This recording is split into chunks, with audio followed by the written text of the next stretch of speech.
नमस्ते प्यारे विद्यार्थियों, गोविंदगढ़ महाविद्यालय की ओर से मैं दीपक कुमार, सहायक आचार्य हिंदी, आप सभी का हमारे द्वारा चलाई जा रही ऑनलाइन कक्षाओं में हार्दिक स्वागत करता हूं।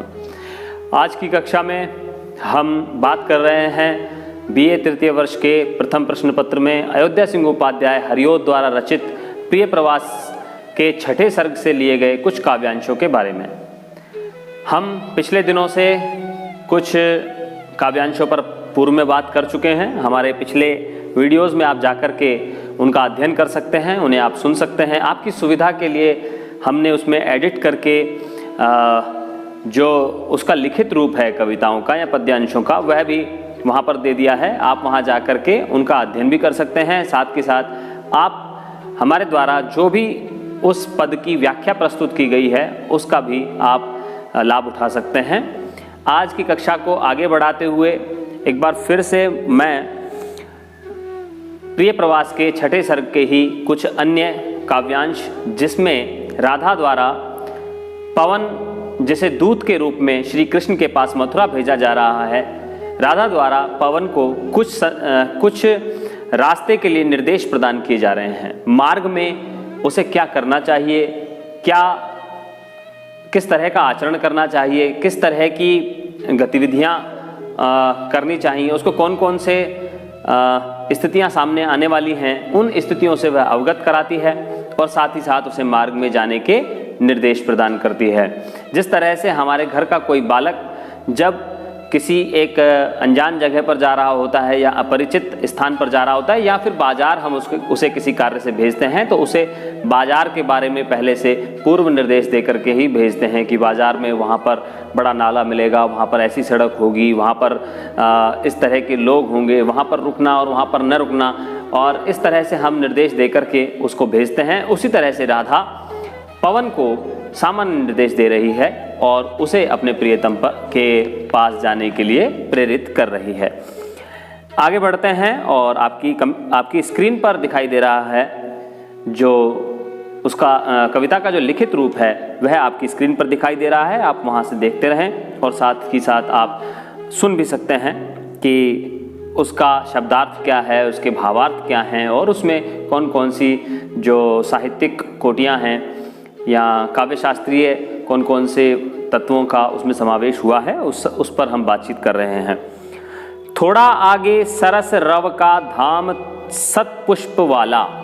थोड़ा आगे, जब तुम थोड़ा आगे बढ़ोगी, जब मेरे सदन से निकलोगी, जब तुम मथुरा के मार्ग में गमन करोगी, तो थोड़ा सा आगे चलने पर सरस रव का धाम सतपुष्प वाला।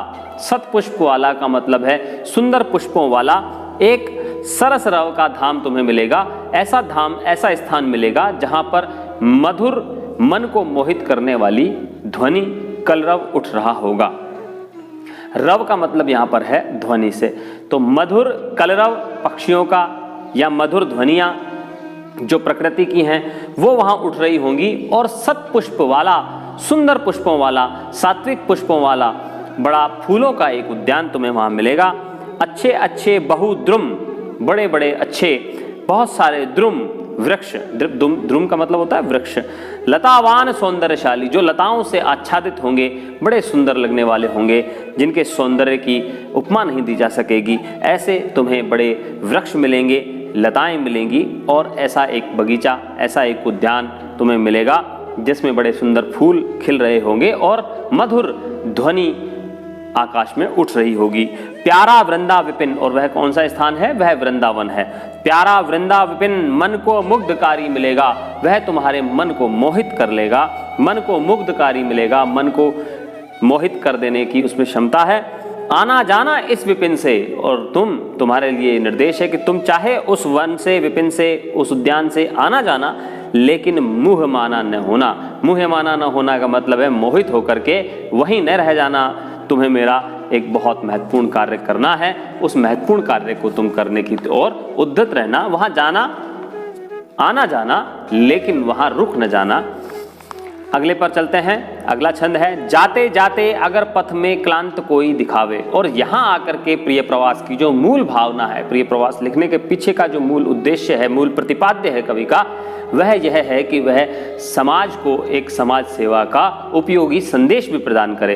तो यहाँ पर राधा जो कि विरह में व्याकुल है कृष्ण के, वह कृष्ण के विरह में व्याकुल होते हुए भी अपनी पीड़ा, बड़ी भारी पीड़ा को सहन करते हुए भी वह पवन से इस तरह का एक उपदेश प्रदान करती है, ऐसे निर्देश प्रदान करती है जिससे हम सबको एक समाज सेवा का एक बहुत महत्वपूर्ण उपदेश प्राप्त होता है।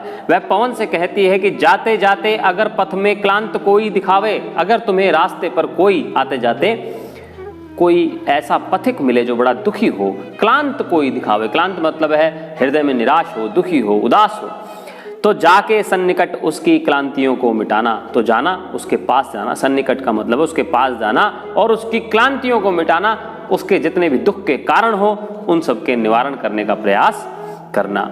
धीरे धीरे परस करके गात उत्ताप खोना, धीरे धीरे उसके पास जाना और उसके शरीर को स्पर्श करके, गात का मतलब है शरीर, धीरे धीरे, यहाँ पर पुनरुक्ति प्रकाश अलंकार है, धीरे धीरे परस करके, स्पर्श करके, यहाँ पर परस शब्द का प्रयोग किया गया है और परस तद्भव शब्द है। धीरे धीरे परस करके गात उत्ताप खोना, उसके शरीर की जो थकान है, उसके शरीर का जो कष्ट है, उत्ताप का मतलब कष्ट से भी लिया जा सकता है, थकान से भी लिया जा सकता है और शरीर के ऊष्म जो स्वभाव है उससे भी लिया जा सकता है, लेकिन आप इसे थकान से माने, क्योंकि राहगीर कहीं अगर जा रहा है तो उसे रास्ते में जो सबसे महत्वपूर्ण जो उसके साथ स्थिति उत्पन्न हो सकती है, वो ज़्यादा से ज़्यादा ये परेशानी हो सकती है कि वह बड़ा थका हुआ हो।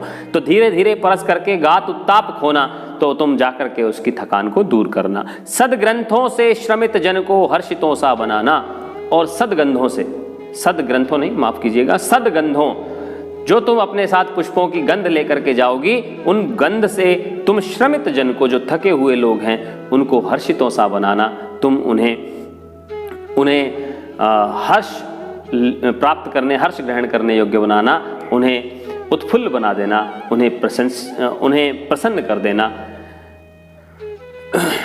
आगे चलते हैं, अगले दो छंद और आपके स्क्रीन पर दिखाई दे रहे हैं। संलग्ना हो सुखद जल के श्रांतिहारी कणों से, संलग्ना हो सुखद जल के श्रांतिहारी कणों से। श्रांतिहारी कणों से मतलब है कि थकान को दूर करने वाले जो कण हैं, जल के कण, जो नमी है, जो जल की नमी है, जो जल की शीतलता है, उससे तुम सिक्त होकर के जाना, तुम उससे भीग करके जाना और उस सुखद जल के, जो थकान को दूर करने वाले, सुख प्रदान करने वाले जो जल कण हैं, उनको लेकर के तुम जाना, उनसे संलग्न होकर के तुम जाना। लेके नाना कुसुम कुल का गंध आमोदकारी, और क्या क्या ले जाना साथ में, और ले जाना नाना मतलब अनेक प्रकार के, कुसुम कुल यानी कि फूलों के समूहों का गंध, आमोदकारी जो मन को आनंदित करने वाली गंध है पुष्पों की, वह भी तुम अपने साथ लेकर जाना।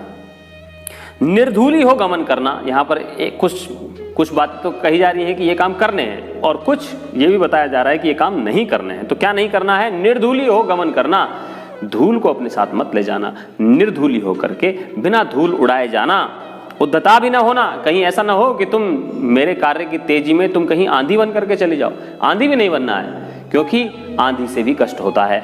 आंधी भी लोगों के मार्ग में जो लोग होंगे उनके कष्ट को बढ़ाएगी, और तुम आंधी बन करके मत जाना, तेज जाना, लेकिन अपने भीतर तुम धूल के कणों को समावेशित मत करना। तुम निर्धूली होकर के जाना, धूल से रहित होकर के गमन करना, उद्धता भी न होना, आंधी भी मत बन जाना। आते जाते पथिक जिससे पथ में शांति पावें, और आते जाते पथिकों को जिससे पथ में शांति प्राप्त हो, उन्हें कष्ट न हो।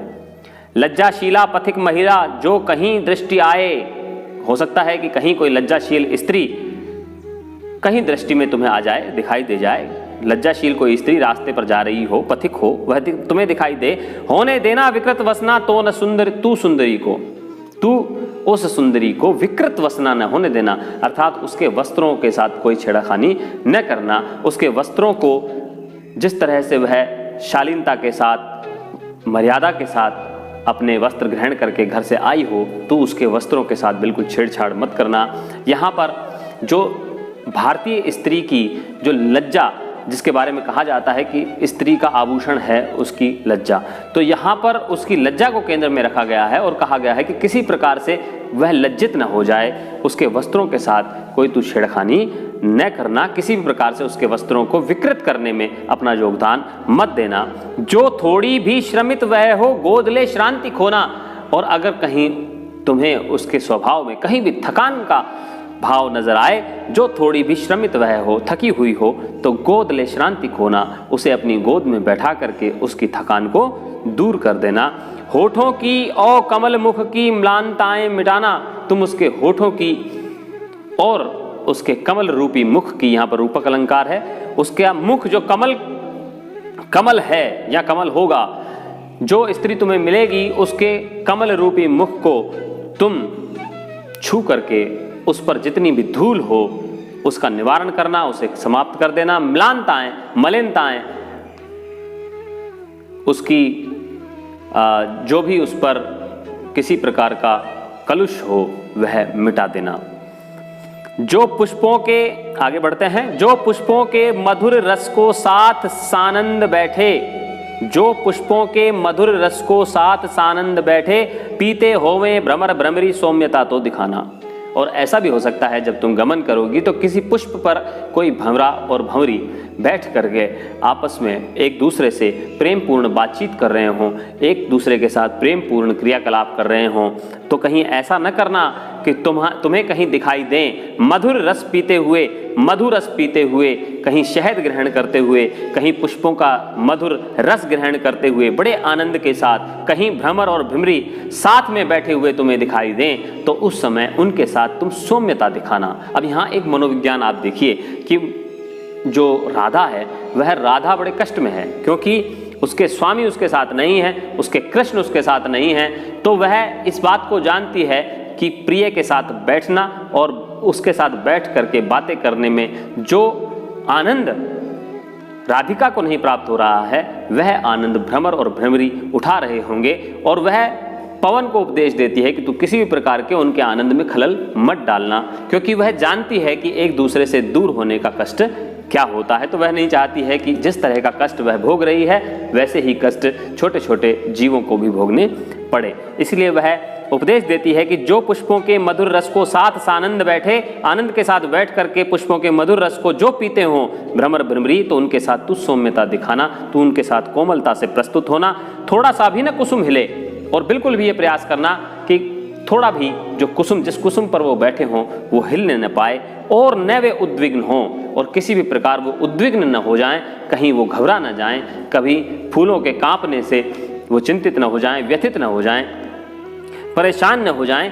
क्रीड़ा होवे न कलुषमयी, और उनके जो बीच की जो क्रीड़ा चल रही हो वो कहीं कलुषमयी न हो जाए, कलुषित न हो जाए, कहीं उनकी क्रीड़ा में कोई खलल, कोई बाधा उत्पन्न न हो जाए। केली में हो न बाधा, और किसी भी प्रकार की उनकी जो क्रीड़ा की जा रही है उनके द्वारा उसमें किसी प्रकार की कोई कष्ट या बाधा उत्पन्न न हो। वो छोटे छोटे जीव जंतुओं का भी ख्याल करती है। यहाँ हमें एक बात समझने की है कि प्रेम का जो सात्विक स्वरूप यहाँ नजर आता है, ऐसा सात्विक स्वरूप हमें आधुनिक काल में नजर नहीं आता है। जब कोई व्यक्ति किसी से प्रेम करता है तो वह व्यक्ति केवल उस व्यक्ति से प्रेम नहीं करता है, अपितु उस व्यक्ति के माध्यम से उसके हृदय में संपूर्ण सृष्टि के लिए एक प्रेम का जो सात्विक भाव है पूरी सृष्टि के लिए वह उत्पन्न हो जाता है। और यहाँ उसी भाव को व्यक्त करने का प्रयास कवि ने किया है। और आज का आखिरी छंद हम पढ़ रहे हैं। कालिंदी के पुलिन पर हो जो कहीं भी कढ़े तू, और हो सकता है कि तू जब जाए तो रास्ते में कालिंदी का तीर भी आएगा, कालिंदी का किनारा भी तुम्हें नजर आएगा। उस कालिंदी के किनारे यानी यमुना के किनारे पर जब तू आगे बढ़ेगी तो छूके नीला सलिल उसका अंग उत्ताप खोना। रास्ते में चलते चलते तुझे भी कष्ट होगा, तेरा भी शरीर हो सकता है ताप युक्त हो जाए, हो सकता है कि तू भी थकान से युक्त हो जाए। तो कालिंदी के नीले सलिल को नीले जल को तू छू करके अपने शरीर की पीड़ा को भी दूर कर लेना। जी चाहे तो कुछ समय वहां खेलना पंकजों से। और यहाँ राधा इस बात के प्रति भी सचेत है कि कहीं ऐसे न हो कि मेरे कर्तव्य, मेरे द्वारा दिए गए दायित्व के बोझ से वह दब जाए और कहीं पवन को स्वयं ही कष्ट होने लग जाए, तो वह चाहती है कि पवन को भी कष्ट न हो, और जब रास्ते में कहीं उसे यमुना का किनारा मिले तो वह किनारे पर जाकर के उसके नीले जल को छू करके अपने शरीर का कष्ट दूर कर ले, और कुछ समय वहाँ खेलना पंकजों से, वहाँ खेलना, कमल जो खिल रहे होंगे जल में उनके साथ तू खेलना। छोटी छोटी सुलहर, छोटी छोटी सी सुंदर लहरें, यहाँ छोटी छोटी में पुनरुक्ति प्रकाश अलंकार है, छोटी छोटी सुलहर उठा क्रीडितों को नचाना, और वहाँ क्रीड़ा कर रहे जो पशु पक्षी होंगे उनको तू नाचने को उत्सुक कर देना, नाचने पर विवश कर देना, उनके भीतर नृत्य करने का एक अतीव उत्साह उत्पन्न कर देना। ऐसा कार्य तू जब तू जाएगी तब तू करना। यहाँ पवन को उपदेश देते हुए, मार्ग में निर्देश देते हुए राधा ने अपने हृदय की पीड़ा को तो व्यक्त किया ही है, साथ ही राधा ने अपने समाज के प्रति अपने मन में, जो उसके मन में अपार करुणा है, अपार दया का भाव है, अपार सहानुभूति है, अपार संवेदना है, उस संवेदना को, करुणा को, सहानुभूति को उन्होंने व्यक्त किया है। और इस तरह से एक उपदेश प्रिय प्रवास के माध्यम से हरियोध ने दिया है, अयोध्या सिंह उपाध्याय हरियोध ने दिया है कि मनुष्य चाहे स्वयं कितना ही कष्ट में हो, लेकिन उसे हमेशा दूसरे के कष्ट को दूर करने के प्रति उद्यत रहना चाहिए, उसे प्रयासरत रहना चाहिए। और इस बात को तो छोड़ ही दीजिए कि किसी को कष्ट देना चाहिए, अपितु अगर किसी को कष्ट है तो अपने ऊपर कष्ट को सहन करके दूसरे के कष्ट का निवारण करना ही मनुष्य का वास्तविक जीवन लक्ष्य होना चाहिए। तो आज की कक्षा को यहीं विराम देते हैं। बहुत बहुत धन्यवाद, शुक्रिया।